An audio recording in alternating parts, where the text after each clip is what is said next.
Los egipcios entendían que la realidad era manifestada por un único Dios, a través de sus fuerzas fundamentales creadoras, las divinidades a las que llamaban néters.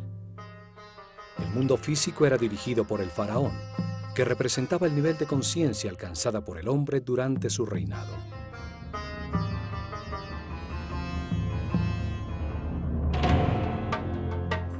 El faraón era la encarnación del Ka real, un mismo espíritu que evolucionaba reencarnando de faraón en faraón. Esto lo convertía en una divinidad intermedia entre el hombre y Dios, encargado de conservar y perfeccionar el orden en el mundo físico egipcio. Su universo espiritual era guiado por el hierofante, el sumo sacerdote de la escuela de misterio del Ojo de Horus, el primer servidor de Dios, Gen-Neter-Tepi, el gran vidente.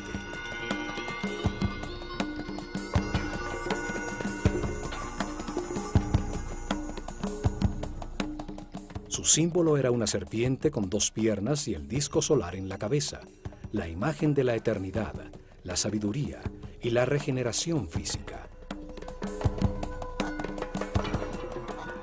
La organización sacerdotal bajo su cuidado se dividía en 3 ramas.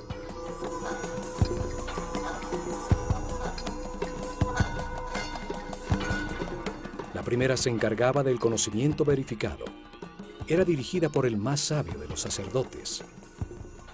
La segunda rama se encargaba del arte y los rituales. La tercera rama era la encargada de la administración de los templos.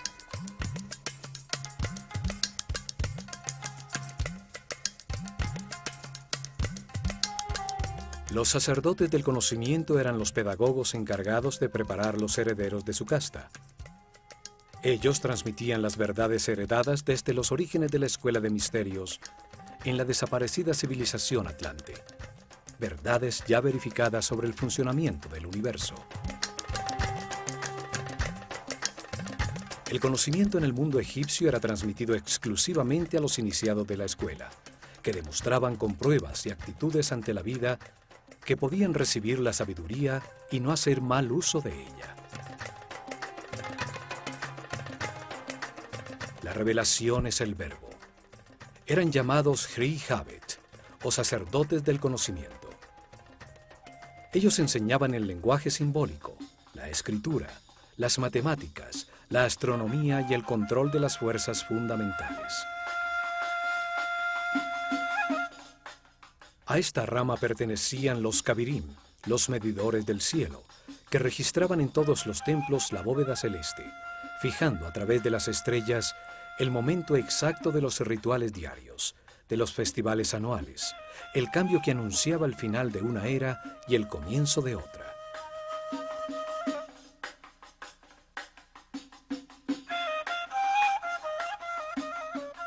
La segunda rama se encargaba de producir las obras de arte, del diseño arquitectónico y la construcción de los templos, de la dirección de los talleres donde los iniciados, ayudados por artesanos del pueblo, fundían las esculturas simbólicas.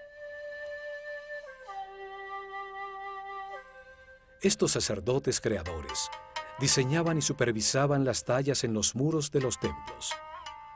Ellos enseñaban a trabajar el arte con la sabiduría del amor, a disfrutar del oficio, a dar siempre lo mejor de sí. Diseñaban los símbolos, la herramienta fundamental de los rituales, los objetos y figuras simbólicas, y luego diseñaban lo que se debía hacer regularmente con ellos y en los momentos cósmicos como los solsticios y equinoccios.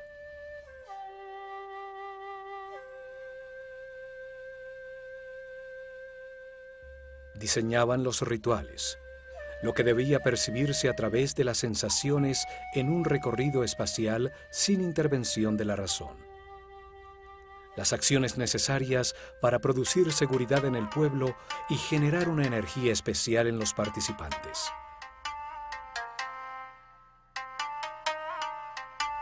El ritual inducía a los sacerdotes de la Escuela de Misterios del Ojo de Horus de autoridad ante el pueblo, utilizando el control de lo intuitivo, de lo que percibía un ser humano sin importar su preparación o su nivel de conciencia.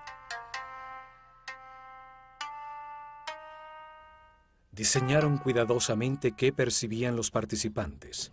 Los sonidos, las palabras, los olores asociados como el incienso, sus cabezas rapadas y sus blancos vestidos que denotaban limpieza, los collares de flores y las barcas doradas en las que cargaban los símbolos de su relación con Dios.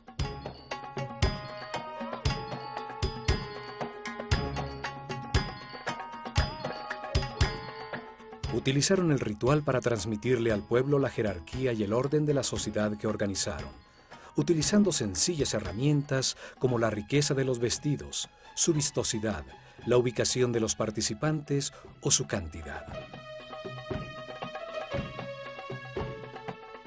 El ritual renovaba la relación entre los poderes de la realidad.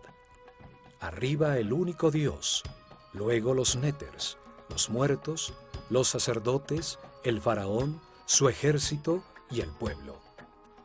Los rituales acercaban al hombre a lo sagrado, le inducían profundas emociones que impulsaban sus acciones de una manera suave.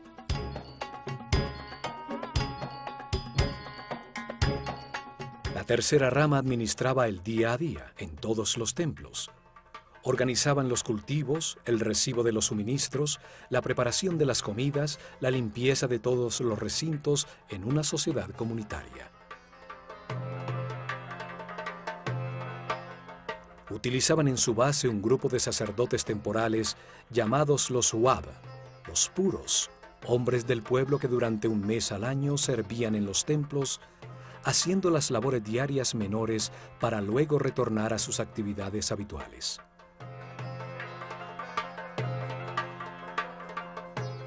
Unos vivían en el campo, cultivando los terrenos cedidos por el templo, alrededor de sus muros exteriores, y acudían al amanecer a realizar los ritos de purificación para entrar al templo y continuar con sus oficios del día.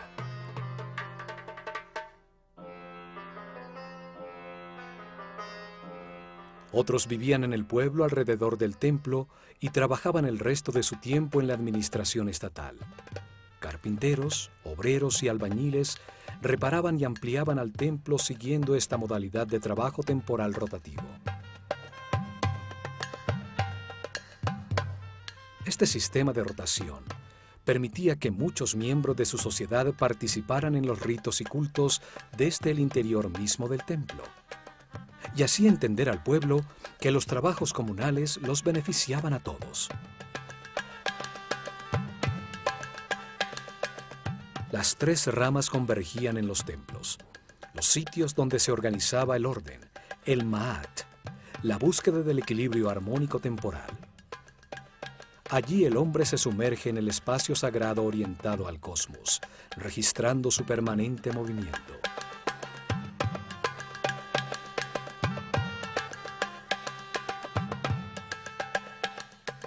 El templo era el instrumento para preservar el orden.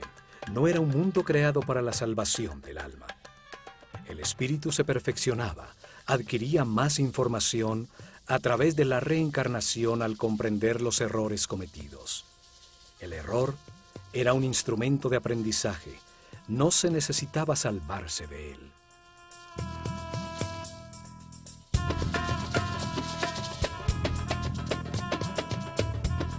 El templo era el sitio donde se encontraban las dos fuerzas fundamentales, la fuerza del caos y la fuerza del orden. Allí se lograba el equilibrio necesario, la armonía que conduce al perfeccionamiento de todos los individuos de su sociedad.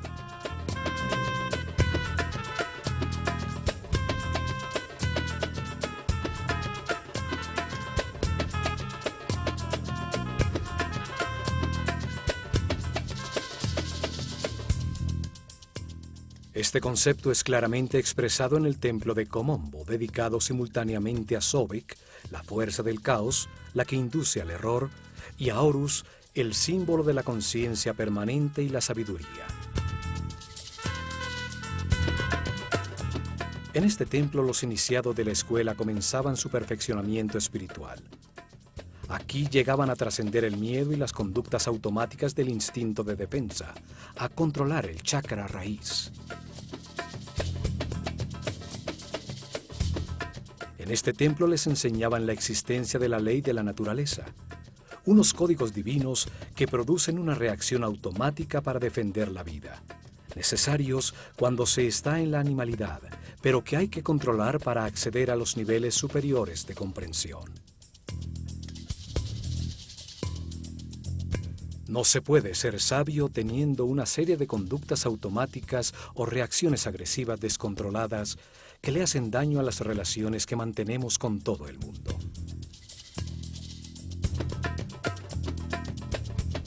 El primer nivel de comprensión terminaba cuando comprendían que la vida es eterna, que la muerte es una puerta en el proceso de reencarnaciones, cuando controlaban las reacciones automáticas de agredir para defender su vida. Lo demostraban al pasar vivos la prueba de la muerte, en el centro conceptual de los dos altares, como veremos en este programa, demostrando su audacia, seguridad y confianza ante la perfección de todo lo que sucede en el universo.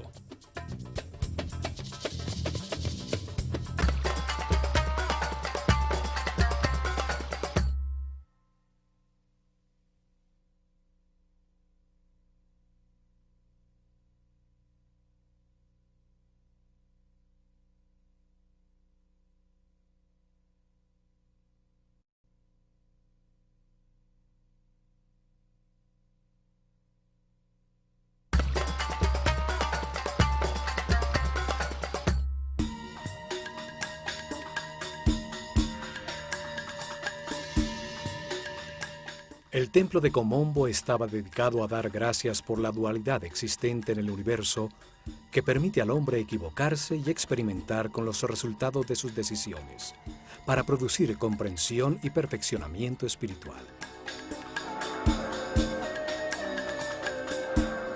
Por eso estaba dedicado a dos fuerzas opuestas, representadas por Sobek, la figura simbólica de un hombre con cabeza de cocodrilo, y Horus, un hombre con cabeza de halcón. El ignorante y el sabio, el inocente y el que todo lo ha aprendido de tanto equivocarse a lo largo de 700 reencarnaciones.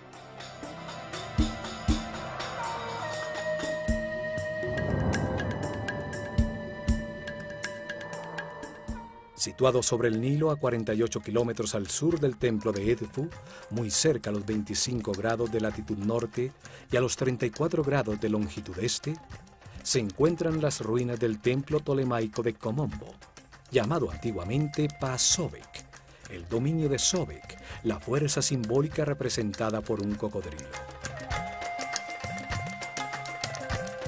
En este sitio no existe un gran complejo como en Edfu o en Dendera. El templo estaba protegido por altísimos muros y la población estaba alrededor de un fuerte del ejército imperial donde se entrenaban para la guerra a sus elefantes africanos. Allí, desde tiempos muy antiguos, a un lado del desaparecido fuerte, existió un templo dedicado a honrar la polaridad, la dualidad de todo en este mundo.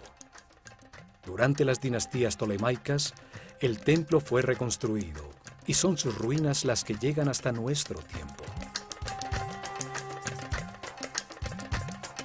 Komombo estaba orientado 43.5 grados al sureste, hacia la estrella Alfa Centauri, una estrella de la bóveda sur que anunciaba la salida del sol en el equinoccio de otoño.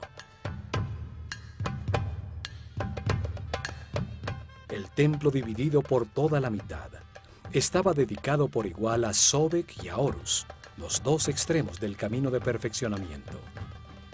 Sobek al comienzo del camino, la ignorancia y la animalidad. Horus al final del mismo, la conciencia permanente y el fin de la rueda de reencarnaciones.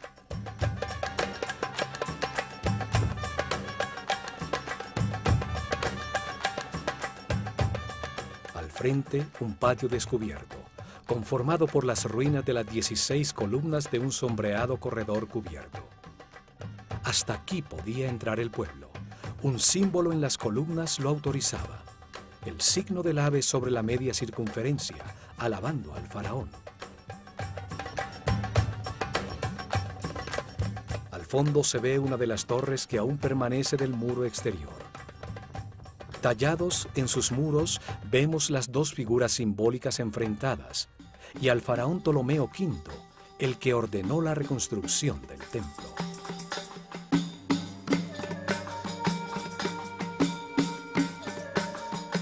La fachada principal tiene dos accesos simétricos, sobre los cuales el decorado dintel muestra el doble disco alado, rodeado de las serpientes que simbolizan la luz en medio de la dualidad.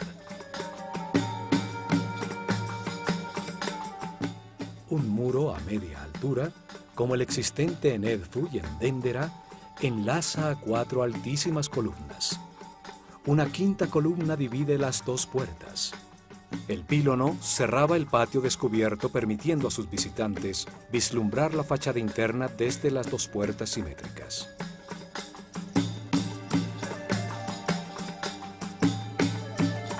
El patio del peristilo era más pequeño que el del templo de Edfu. En la sombra de sus desaparecidos corredores se refugiaban del sol los iniciados de la Escuela de Misterios.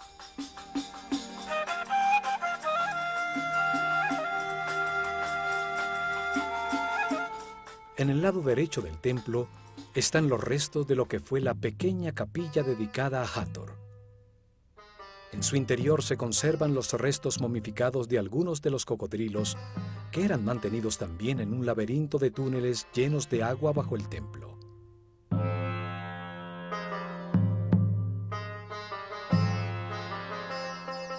El cocodrilo es uno de los animales más duros y resistentes.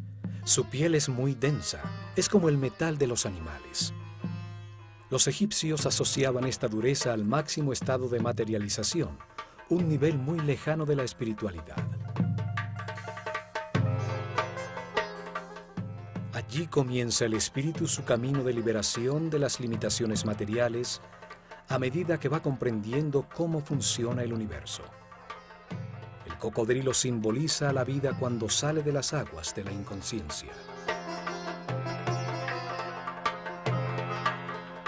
Sale a buscar el aire que representa la conciencia. Los egipcios creían que con la primera respiración entra el espíritu al cuerpo en que se encarna. La larguísima columna vertebral del cocodrilo es un símbolo del eje de la vida en todo ser vivo. Aún la esfera del planeta tiene su columna vertebral sobre su eje de giro.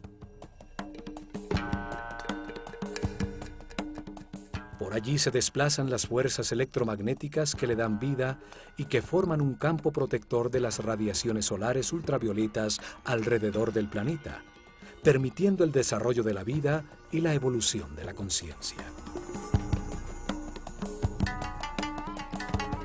Sobek, el cocodrilo, y Tuaret, la hipopótama, representaban en sus mapas celestiales a las estrellas circumpolares que, situadas sobre el eje de giro del planeta, brillan fijas por miles de noches sobre los polos.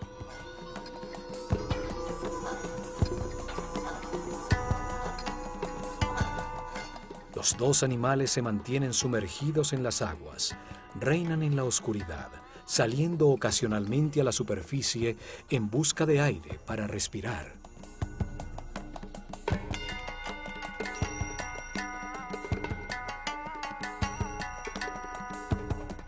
Las aguas representaban al caos, que luego renueva la vida. Las aguas del Nilo, la columna vertebral de Egipto, al desbordarse periódicamente, arrasa con todo, para luego producir el crecimiento de la vegetación y de la fauna. El caos desordena las partes, permitiendo que luego se organicen por las armonías o afinidades entre ellas que las une temporalmente. Desorden, caos, orden, armonía, ritmos que se alternan. Esta fuerza de la naturaleza, que desorganiza para renovar la vida, era reconocida con el nombre de Sobek, el hombre con cabeza de cocodrilo. Sobek pertenece a la corte de Set, el señor de la oscuridad, la fuerza que impulsa al hombre hacia el materialismo, la sensualidad, el que retrasa su camino evolutivo, el que siembra su vida de decisiones incorrectas para que aprenda con sus propios errores. Para los egipcios, estas fuerzas no eran ni buenas ni malas, eran neutras. Fueron diseñadas por Dios para permitir el error y el sufrimiento que producen comprensiones en el hombre, llevándolo a la inmortalidad y a la conciencia permanente. El simétrico templo está dividido exactamente por la mitad. El lado derecho hacia el este está dedicado a Sobek, el lado izquierdo hacia el oeste a Horus, el comienzo y el final del camino evolutivo de la conciencia. Horus, el hombre con cabeza de halcón, sobre la que se posa un disco dorado, era el símbolo de la conciencia permanente. Representa a un hombre que todo lo ha aprendido en esta escala de la realidad, un ser inmortal ascendido en las jerarquías del universo.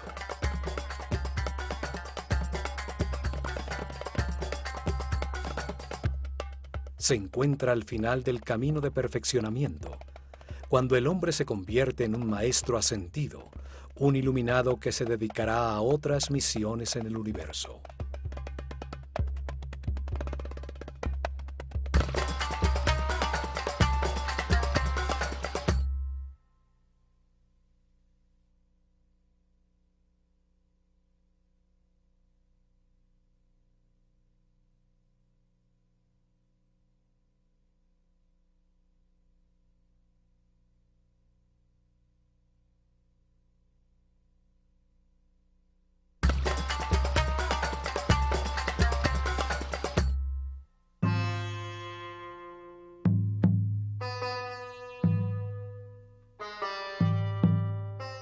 El faraón Ptolomeo VI inició la reconstrucción del antiquísimo templo y su decoración interior fue terminada bajo Ptolomeo XII, cuando la civilización egipcia estaba desapareciendo.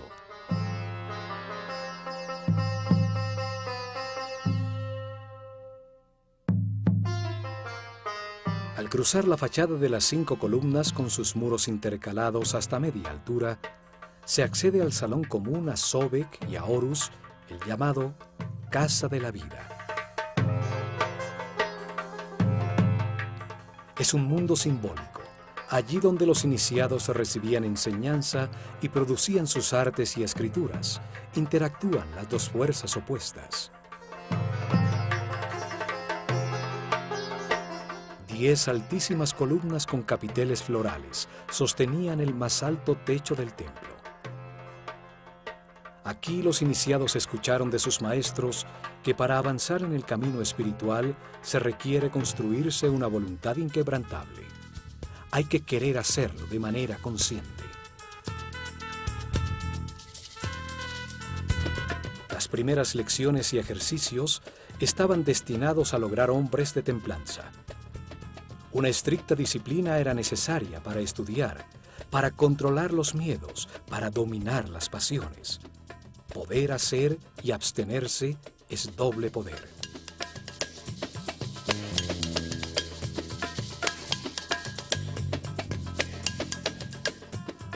Un compromiso más allá de la muerte era establecido para mantener una discreción total, un silencio absoluto sobre las verdades reveladas. El principio hermético que garantizaba el acceso a la información solo a los merecedores de ella, a los que les correspondía escucharla.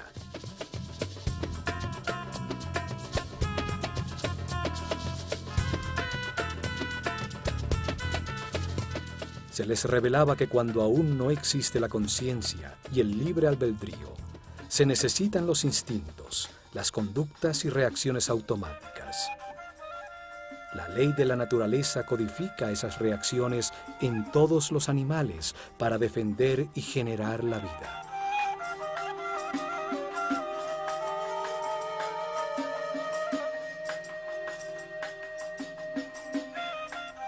Pero cuando se nace como un ser humano y se quiere abandonar la animalidad original, hay que tomar control y conciencia. Ceder a las fuerzas de la naturaleza es seguir la corriente colectiva. Solo se obtiene el conocimiento y se evoluciona individualmente.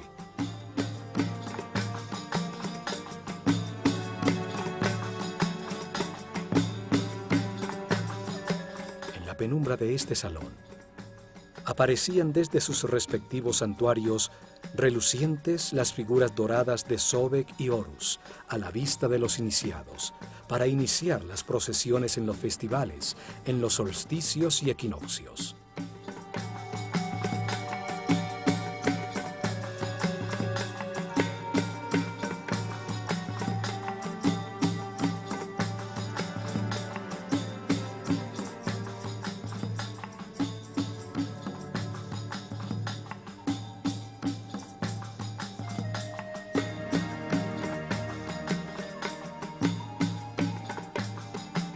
La decoración de sus muros es ceremonial.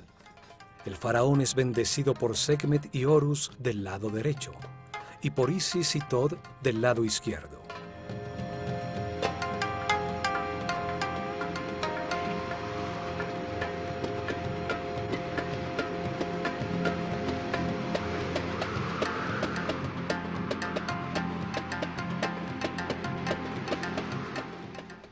Otro mural similar existe del lado de Sobek, resaltando la igualdad de las divinidades sin importar sus condiciones polares, de buenas o malas, luz u oscuridad. Las fuerzas opuestas existen para moldear la conciencia del hombre, para que aprenda con el resultado de sus propias decisiones.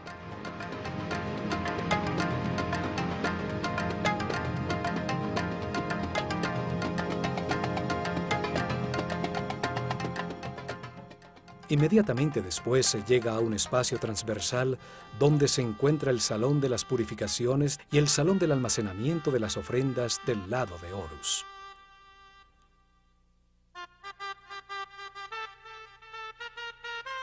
Antes de la salida del sol, los sacerdotes se bañaban en las aguas del pozo o del lago sagrado del templo, recibían el humo del incienso y mascaban natrón, una especie de sal, en un ritual diario de purificación.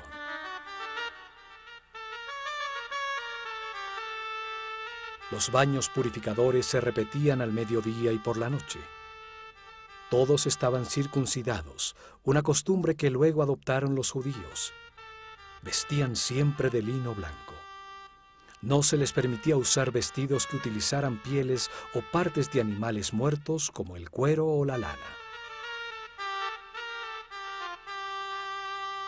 La excepción era la piel de leopardo, que utilizaban los altos sacerdotes, los sem, sobre los hombros, y el pelo trenzado a un lado de la cabeza como una marca de su condición.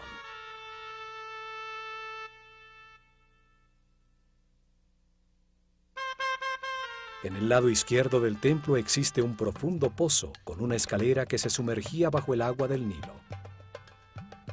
Allí, en este pozo, los sacerdotes realizaban sus purificaciones matinales.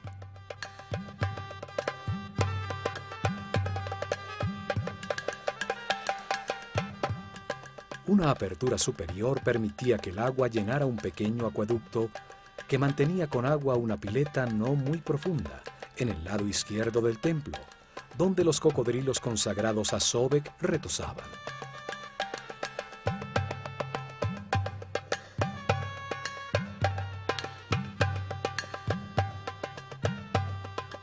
El pozo del agua servía también como nilómetro.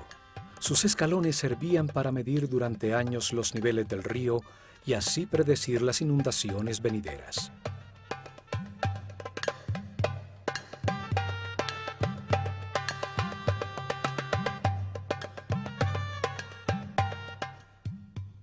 En los muros de Komombo quedaron los registros de los festivales anuales que se realizaban en todos los templos de Egipto. Las procesiones rituales que llevaban las figuras simbólicas por el río de un templo al otro, mientras el pueblo con collares de flores cantaba y bailaba.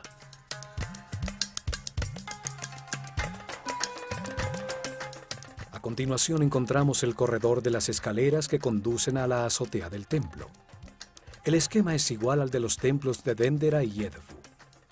Una escalera caracol a un lado y la recta escalera dentro del muro en el otro.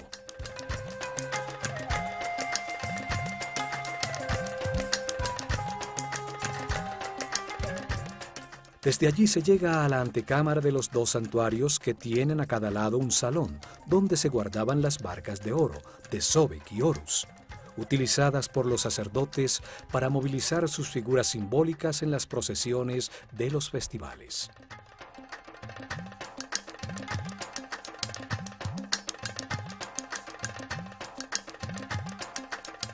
Aquí existe un bajo relieve mural donde aparece Ptolomeo con su esposa Cleopatra en la presencia de Horus y Sobek.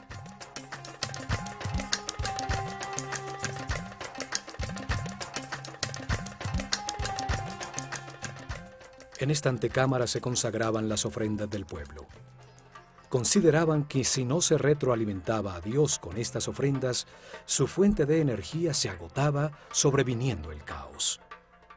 Era una forma de agradecimiento por lo recibido y una forma de confianza por lo que vendrá.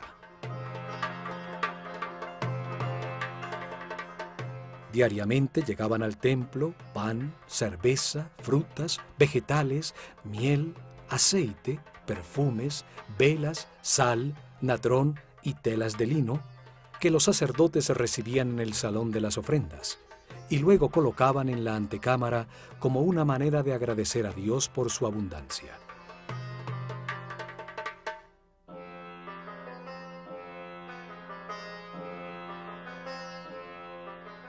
El pueblo acudía con una parte de la producción de las tierras que explotaban, propiedad del templo, y el templo entregaba a cambio estabilidad, prosperidad, salud, gozo, vida y orden.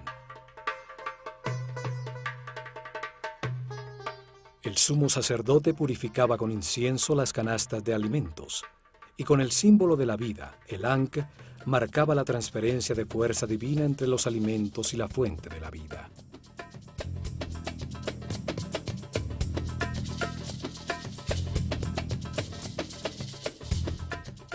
Una vez consagradas las canastas con los alimentos, eran llevadas al exterior de la casa de la vida, al patio de los peristilos, donde se distribuía entre todos los habitantes del complejo religioso. Y por fin, en lo más profundo del templo, se llega a los dos santuarios, donde se encontraban los tronos que albergaban las figuras que simbolizaban los dos extremos del camino de perfeccionamiento. Los rayos del sol, al amanecer, desterraban la oscuridad, permitiendo al sumo sacerdote del misticismo abrir las puertas del santuario y prender incienso en su interior. Rompía los sellos de óleo en las puertas del naos, haciendo que el símbolo divino apareciera para postrarse ante él y besar la tierra que lo sostiene. Afuera, en la penumbra del salón de las apariciones, los discípulos cantaban himnos religiosos y se ungían con mirra, aceites, linazas y canela, comenzando la primera meditación del día. En el interior del templo, los asistentes del sumo sacerdote organizaban la arena del piso, barriendo las huellas de los pies, cerrando tras de sí las puertas que desde el salón de las escaleras conducía a la antecámara hasta la siguiente mañana.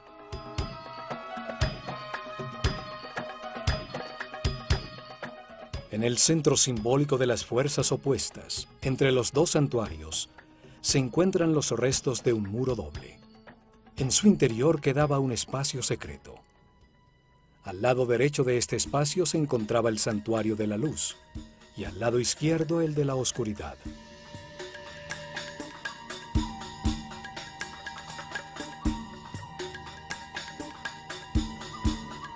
Desde ninguno de los dos santuarios a sus lados se podía saber que existía este sitio en el centro de los muros. En este espacio mantenido lleno de agua hasta su parte superior, con acceso desde la azotea del templo, era donde los iniciados tenían que pasar la prueba de la muerte.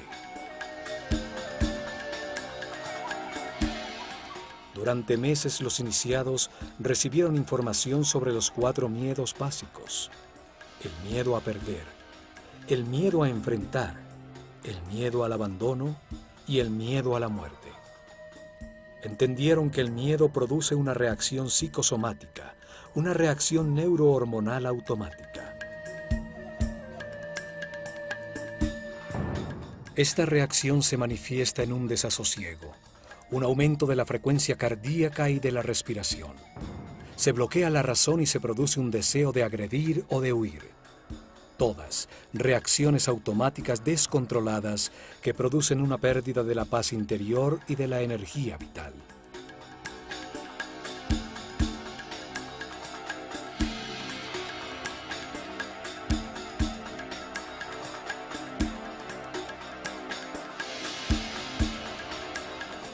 Comprendieron que el miedo es producto de una mente que se sale del tiempo presente y se va al futuro, a un tiempo que no existe, para producir un suceso imaginario en el que se pierde algo o alguien o hay que enfrentar algo.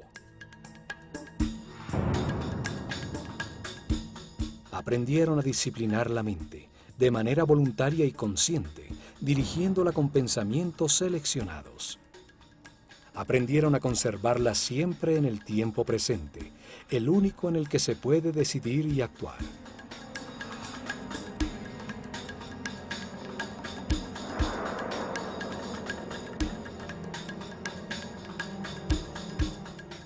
Se entrenaron para mantener pensamientos de satisfacción.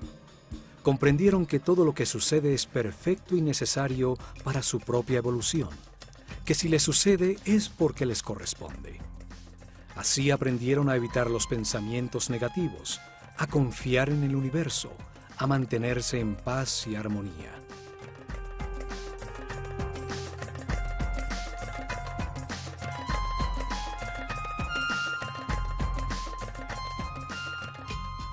Hasta que sus maestros determinaban que era el momento de probar lo aprendido, lo ejercitado durante meses.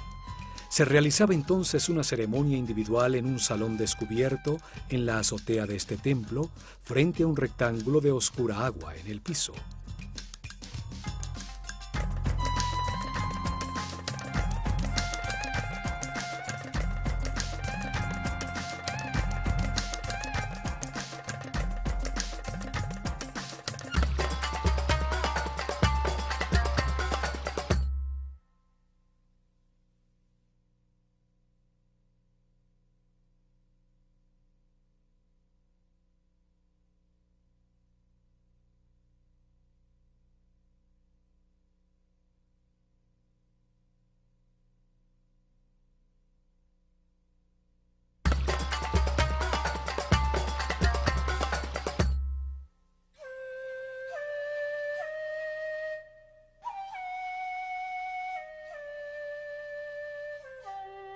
Al comenzar el día, después del baño de purificación, el discípulo y su maestro ascendían por la recta escalera hasta la azotea, llegando al descubierto salón de las ceremonias frente a un rectángulo de agua en el piso.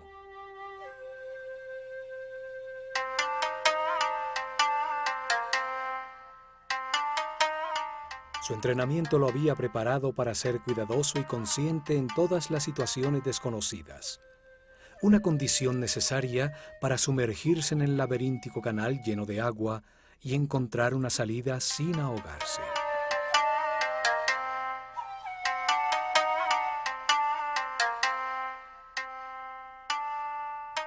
Había llegado la hora de demostrar su compromiso temerario, para llegar o morir. La duda ya no existía. Retroceder sería precipitarse en el abismo y abandonar el camino del sacerdocio.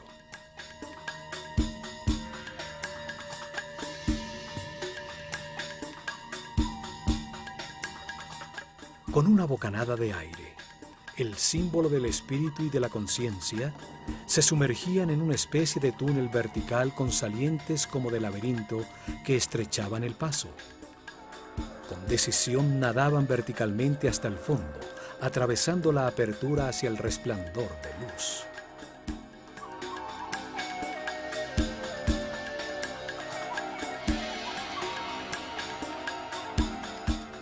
Se encontraban en un estrecho tanque, donde se veía la silueta recortada contra la luz del sol de un enorme cocodrilo. Se puede imaginar el miedo que puede producirse y el control que había que tomar sobre la mente para permanecer en calma y examinar a su alrededor.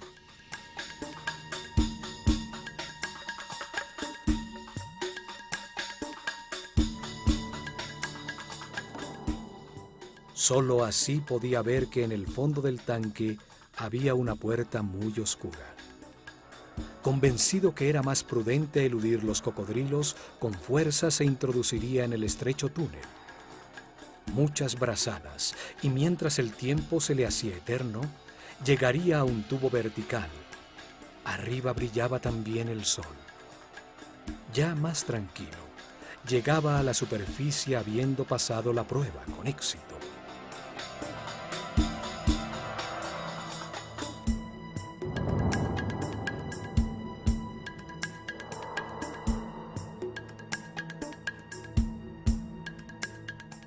Pero algunos, presa del pánico o en un estado de arrojo irracional, habían emergido rápidamente al lado del cocodrilo, que era mantenido muy alimentado para evitar que atacara, para enterarse que habían fallado la prueba, que la salida no se encontraba pasando al lado de la bestia.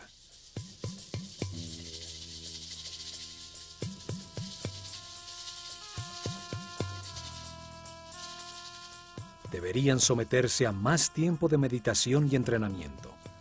Ejercicios respiratorios para volver a enfrentarse a esta ceremonia, esta vez sabiendo que en el otro lado habría un cocodrilo esperándolo.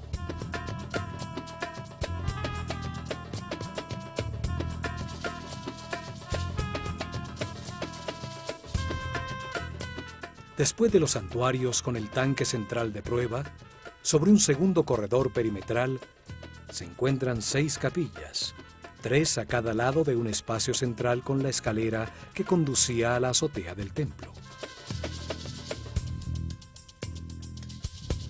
En sus muros se encuentran bellísimas tallas de las divinidades y el faraón, que siempre representa a toda la humanidad.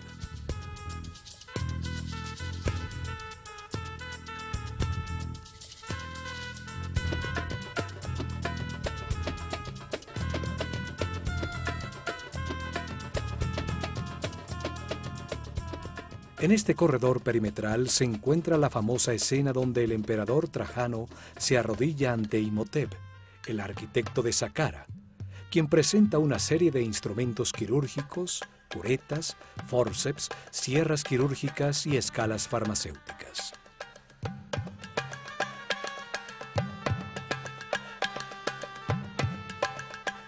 Hasta aquí acudían los enfermos en busca de ayuda y tratamiento para sus males. Muchas de las figuras talladas presentan una muestra de su fervor, pues el roce de miles de manos sobre sus formas sagradas gastaron la roca.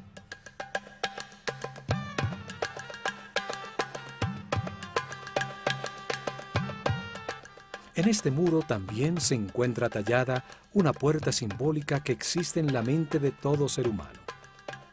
Comunica desde un punto central, neutro en la dualidad, con las dimensiones superiores, el camino que utilizó el iniciado entre los 2 santuarios para avanzar al siguiente nivel de su entrenamiento.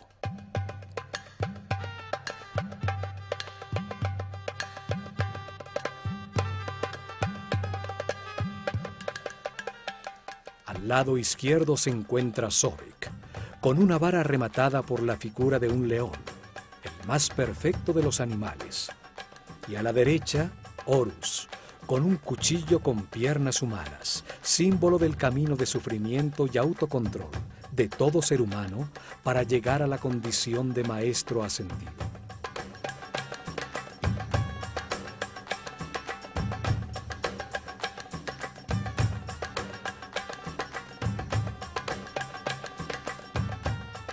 Entre los dos, un cántico de alabanza, coronado por Maat, el símbolo del orden y del equilibrio entre las 2 fuerzas opuestas, el materialismo sensual de Sobek y la espiritualidad consciente de Horus. Maat, el orden, sostiene el cielo, y a su alrededor se encuentran las figuras repetidas sobre sí mismas que simbolizan el movimiento de los 4 vientos, el león, el halcón, el toro y la serpiente de muchas cabezas, las fuerzas del destino al que está sometido todo hombre.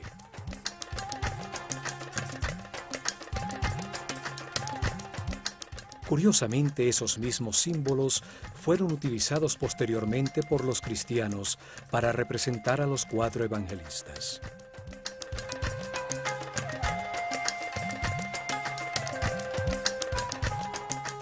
El diseño simbólico de este templo, dividido simétricamente entre la luz y la oscuridad, donde los iniciados demostraban el control de su miedo a la muerte al atravesar por un punto centro, neutro, en medio de la polaridad, deja muchas enseñanzas.